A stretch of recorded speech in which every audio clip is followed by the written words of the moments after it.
It was the perfect storm of night. The rain pounded against the windows, a fierce wind howled outside, and the house was eerily quiet, save for the faint hum of the TV. You were curled up on the couch, a blanket draped over your legs, surrounded by the warmth and the flickering glow of the television. A horror movie marathon was the ideal way to spend the evening, alone. Of course, there was something about being alone with your favorite films that made them even better. Horror movies were your guilty pleasure, but tonight felt special. It wasn't just any horror flicks on the screen. Oh no, tonight you were indulging in some of the classics. Michael Myers, Freddy Krueger, Jason Voorhees, and of course, GhostFace. Each one a twisted version of a perfect nightmare. As you watched the strange thrill course through you, your heart raced a little faster with each chase, each jump scare, but it wasn't just the fear that was exciting. You had a little secret. You'd always had a thing for slashers. Something about their relentless pursuit, the dark edge of their insanity, and their complete lack of mercy was intoxicating. Maybe it was the thrill of the chase, or maybe it was just the adrenaline, or something that came up with the idea of being pursued by something so evil and unstoppable it was dangerous and you liked it. Michael Myers appeared on screen, and you couldn't help but squeeze your thighs together, just a bit. The way he stalked his victims, calm and calculated with that blank expression on his mask, was unsettling, but so damn captivating. The tension in the air grew thicker as the music swelled, and your body reacted on its own. Suddenly, the phone rang, slicing through the silence of the room. You jumped momentarily, startled. Your eyes flickered towards the screen. The chilling theme of Halloween played, but nonetheless, you grabbed the phone. The ringtone felt like it had been synced perfectly with the terrifying mood, but hesitant, you answer. Hello? What's your favorite scary movie? The voice sent a shiver in your spine. It was all too familiar to the menacing tone that had haunted countless movies before. GhostFace.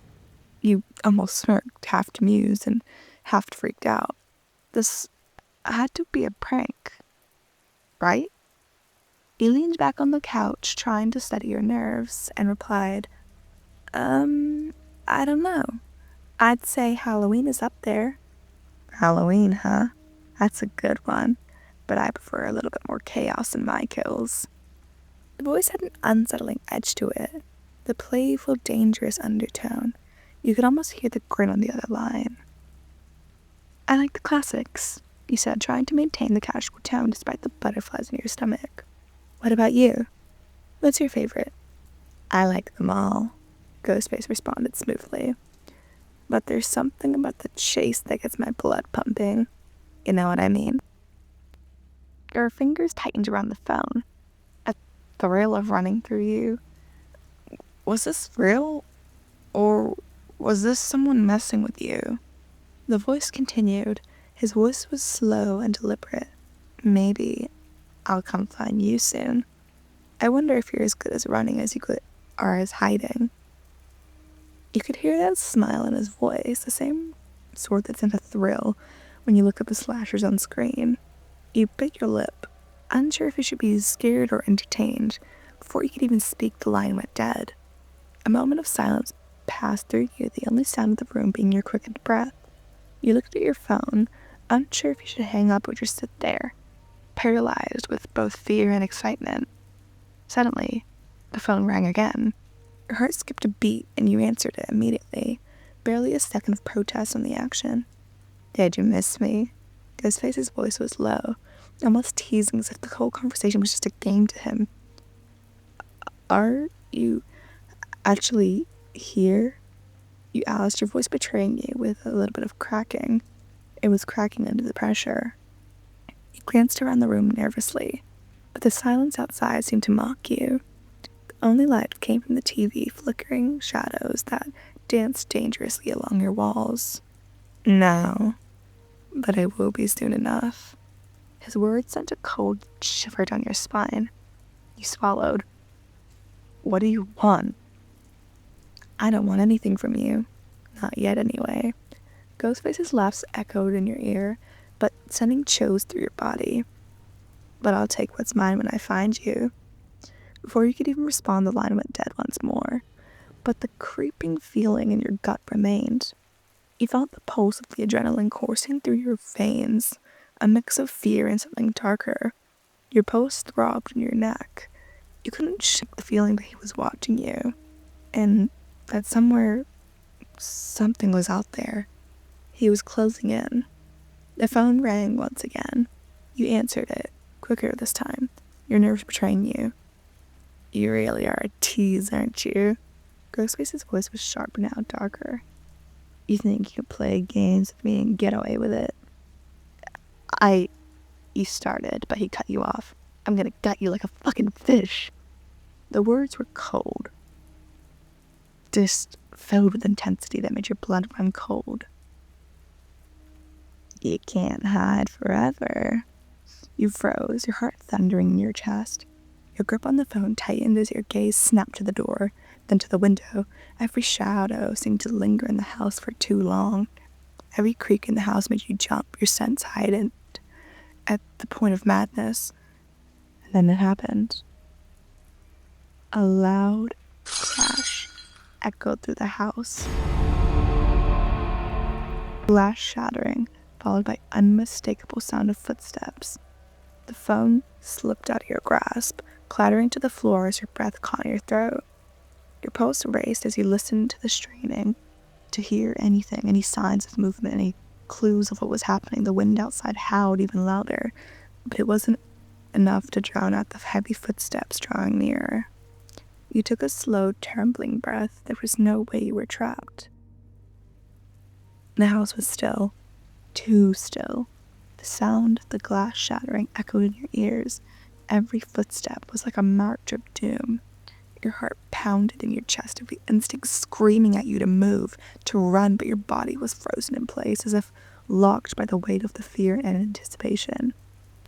Your eyes flickered to the door, then back to the window, hoping, praying for some sign that this was all just some cruel, sick prank. But the only thing you saw was the reflection of the TV, casting an eerie shadow. The storm raged outside, the thunder rolling out like a cold growl, but it didn't drown out the sense of dread slowly swallowing you whole. And then you heard it. Footsteps, deliberate and slow, getting closer, the creak of the floorboards under the weight. You backed away to the door, your heart racing. Your legs felt like they were made of lead, unwilling to carry you, but you had to try escape. You turned, heading to the back door, but before you could reach it, a hand shot out from the shadows and gripped your wrist in an ironclad hold. You gasped, trying to pull away, but as you yanked, it pulled you backwards with an unrelenting force, slamming your body into the cold, unforgiving wall. Gotcha! Ghostface's voice was loud, full of satisfaction as he pinned you there. You could feel his hot breath all over you. Your stomach was twisted in combination of terror and something else you couldn't even notice, a strange thrill that you couldn't shake. Your pulse was raced, your chest rising and falling rapidly. Panic surged through you and you struggled against his grasp, but his hold was unyielding. He chuckled darkly, sensing your fear, enjoying every second of it. Where do you think you're going? His voice was taunting, but there was something darker lurking beneath. He moved his gloved hand to your cheek, caressing it lightly as if savoring the fear that radiated from you. You're not going anywhere. You're mine now. The words were chilling, but oddly enticing. Your breath hitched in your throat as your mind struggled to process what was happening. You could feel your heart hammering against your ribcage. Each beat was like a reminder that you were at his mercy. I can see the fear in your eyes, he whispered, his voice barely against your skin. You shivered, your pulse thumping against his fingers as he lightly traced your jawline, sending a shiver down your spine. That's what I like to see. I know that's what you're thinking. You're scared, but deep down there's something else, isn't there? Your eyes widened as his words hit you, your body betraying your mind. You didn't want to admit it, but there was something else in you. It was true. There was a part of you, a twisted part, that found the danger, the thrill of this moment intoxicating. The next thing you knew, his other hand was on your hip, pulling you closer to him, pressing his body against yours with an almost painful intensity. You gasped, the proximity of his vast face making your skin crawl. But it just wasn't fear anymore. There was something else, something darker, something so much more dangerous that bubbled beneath the surface of your desires. He laughed. It was low and mocking. You like this, don't you? You're trembling, but you're not even running. You're not even screaming.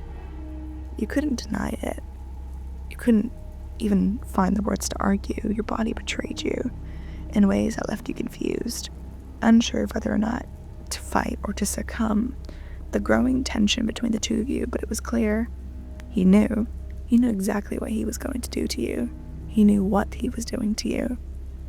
With his free hand, he pulled something from his belt. A camera? Say cheese. The flash went off, blinding you for the moment, but the image was burned into your mind. Your terrified expression froze on film. He seemed pleased with himself. As he lowered the camera, his gloved hand chastened the lens, then lightly brushing against your lips. What's the matter? Not enjoying the moment? Your breath hitched as he leaned closer, brushing his lips against your ear. He lifted up his mask lightly, the warmth of his breath sending a jolt of electricity through you. You had to do something, but what? What could you do against him? You were pinned against a wall, unable to move, unable to escape. He tilted his head, studying you almost predatorily. You're still not running, still not screaming. His voice dropped lower and lower and darker and darker. Why? Because parts of you wants this?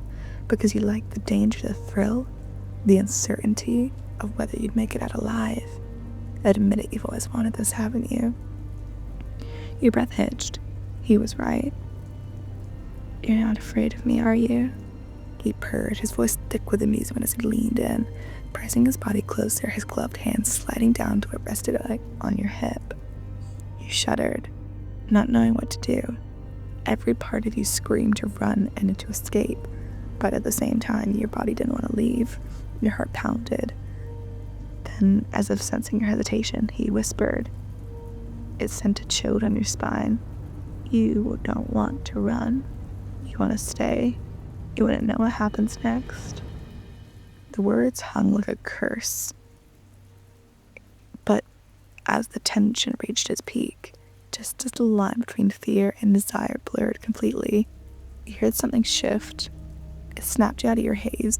With a surge of adrenaline, you managed to push against him, trying to break free. But he was too quick. Before you could get more than a few steps away, his hand reached out, grabbing your arm and twisting it back towards him. The unexpected strength. His body was a wall blocking your every move, and you're not going anywhere. His voice was low and daring. You're mine for the night. And with that, the game began. And you didn't know how the hell you were going to make it out alive.